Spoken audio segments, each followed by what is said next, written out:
मेरी शक्ल गौर से देख, यमराज से मिलती है। जल्दी से मेरी नजरों से दूर हो जा, वरना गोली मार दूंगा। जा!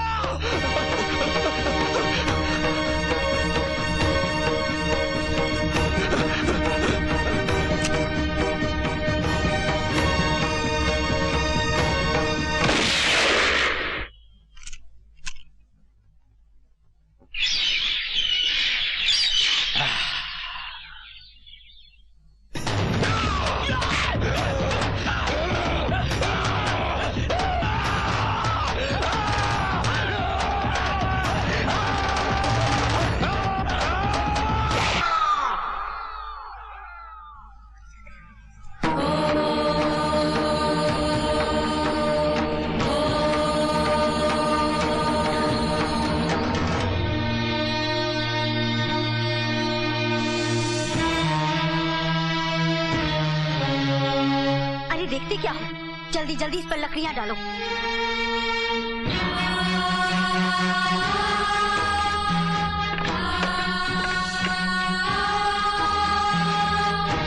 अरे मेरा तो दिमाग खराब हो गया था जो तुझे तलाक दिलाने के चक्कर में उलझी रही।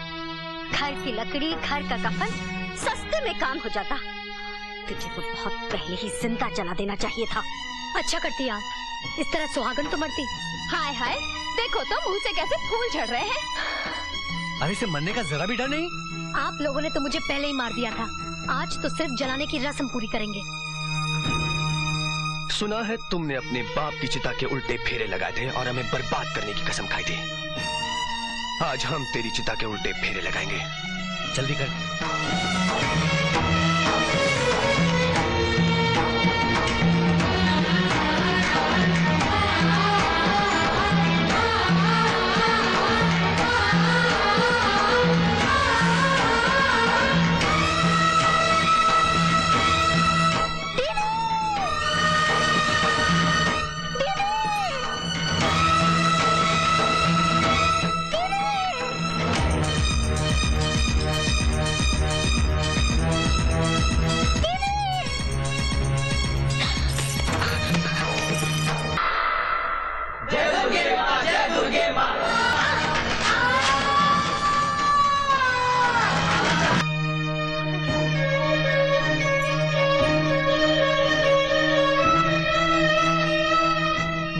हराम, तू अभी तक जिंदा है? कमीने, इंस्पेक्टर से तो बच गया, लेकिन मुझसे नहीं बचेगा तू। जाने भी दो छोटे चौधरी, बात आगे मत बढ़ाओ, वरना ये गांव वाले कहेंगे कि आपके सामने नाचने वाला लौंडा आपका जीजा जी बन गया। हाँ।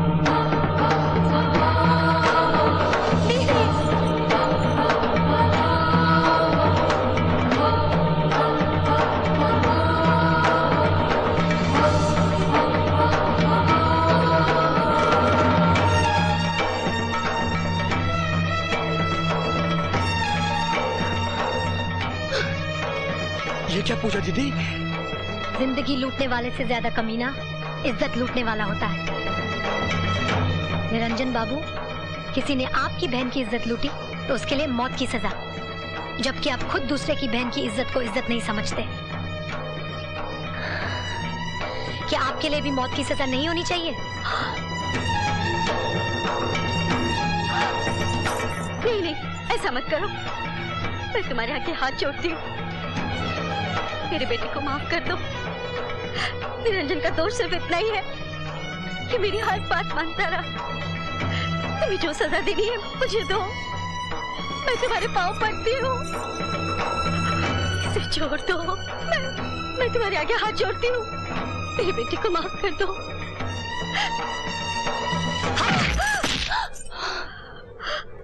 अब क्यों रो रही है? तू तो नागन है, तो फन मार कर खड़ी हो जा और डस ले मुझे, डस।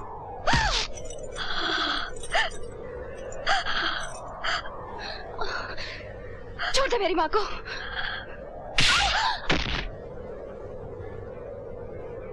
यही पूजा नहीं, हमें माफ कर दे, भगवान के लिए माफ कर दे। अब आंसू दिखा रही है? जब मुझे चिता पर लेटाकर तेल छिड़का जा रहा था, जब मेरी बहन को रखेल बनाने की बात की जा रही थी, उस वक्त कहाँ गए थे ये आंसू? कहाँ गई थी तेरी ममता? गिरगिट की तरह रंग बदलने वाली औरत। खबरदार छोटे चौधरी, आज तुम लोगों का जुल्म हद से आगे बढ़ गया है, और जब जुल्म हद से आगे बढ़ जाता है तो ऊपर वाले का इंसाफ होके ही रहता है। तो ये मामला छोड़ दे ऊपर वाले पर, हमने जैसा किया है वही इंसाफ करेगा। ये भी तेरी एक चाल है नागन, लेकिन मुझे ऊपर वाले पर पूरा भरोसा है कि वो सही इंसाफ करेगा और जरूर करेगा। ये ले चौधरायन, अगर दम है तो उठा रिवॉल्वर और गोली मार दे मुझे। नहीं नहीं,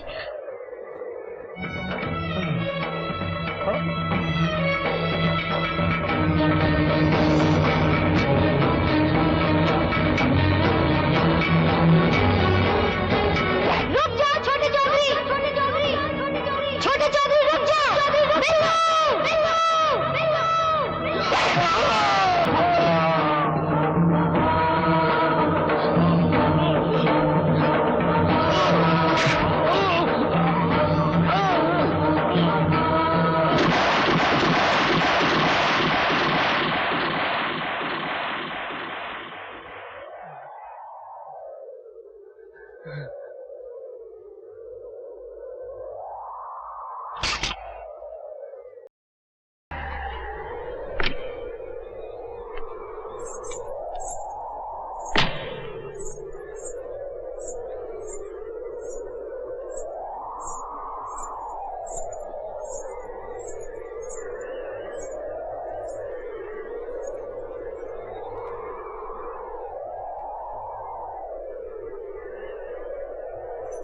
दीदी, आप ससुराल नहीं गई?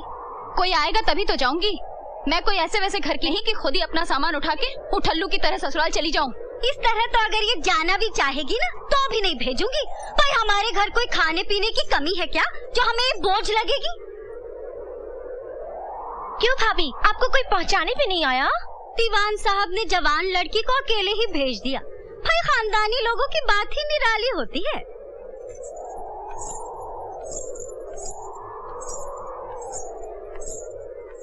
अरे ये क्या बहुरानी, अरे इस घर में खुद का बोझा उठाना मुश्किल है, ऊपर से तुम ये बोझा उठा रही हो। नहीं नहीं बने मियाँ, ठीक है। मैं नहीं हूँ क्या इस बोझ को उठाने को?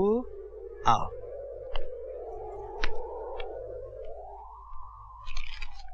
छोटे चौधरी, बहुरानी आई हैं।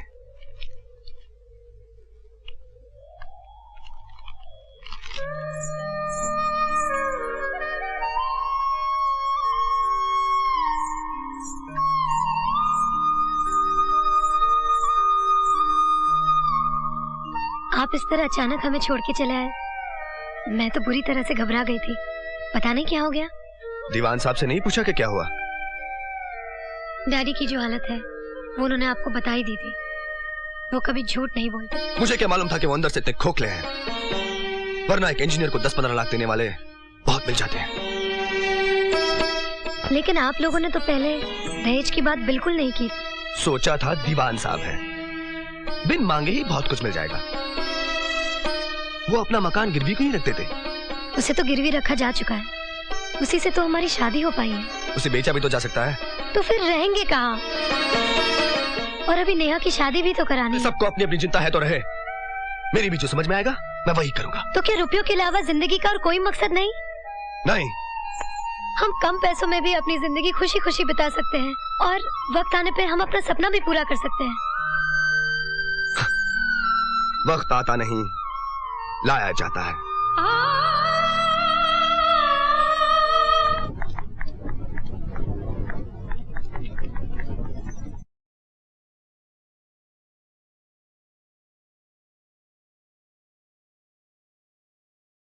बहू जी, कल्पिता के सर में इतना दर्द है कि वो तड़प रही है, इसलिए आज का खाना तुम ही बनाना। जी हाँ।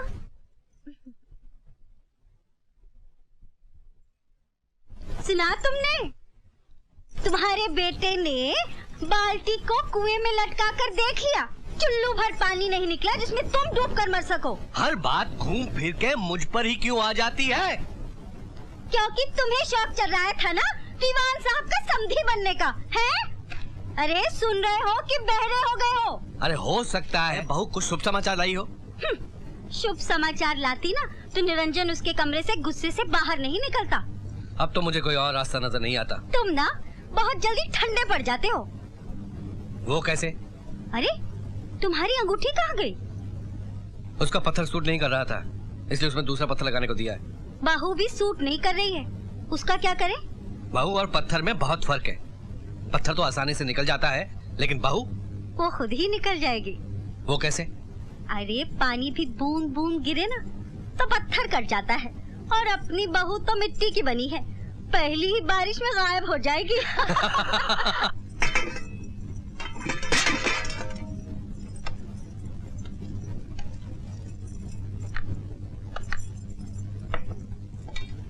बिल्लू भैया आया बहुरानी।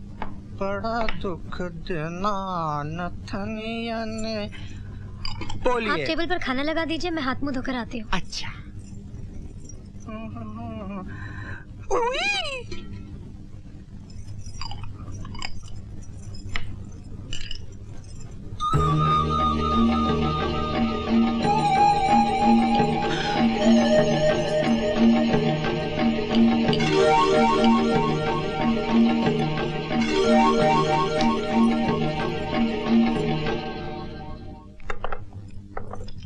खाना आज भाभी ने खुद अपने हाथों से बनाया है।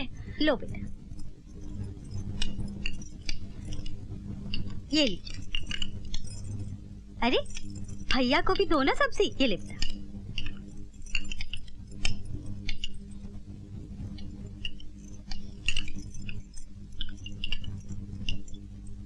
ये लो बेटा।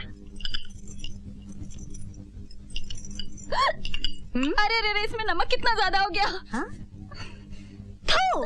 अरे बहू, तुम्हारा बस चले तो हमें जहर चटा दो।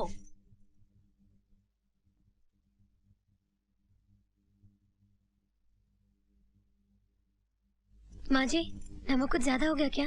कुछ नहीं, बहुत ज्यादा हो गया।